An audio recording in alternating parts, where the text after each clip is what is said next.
Hi, my name is Iris. I'm from Taiwan and I teach Mandarin Chinese online. If you studied Chinese before, you might feel that you learned a lot of words or grammar, but still struggle to understand real conversations or express yourself naturally. You are definitely not alone. Many learners feel this way.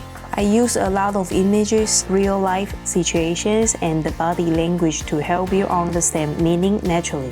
My lesson, I focus on listening and speaking. Instead of relying on pinyin or translation all the time, I guide you to feel the language through context, just like how we learn languages in real life. I'm not a traditional language teacher, and I don't teach Chinese by asking you to memorize grammar rules.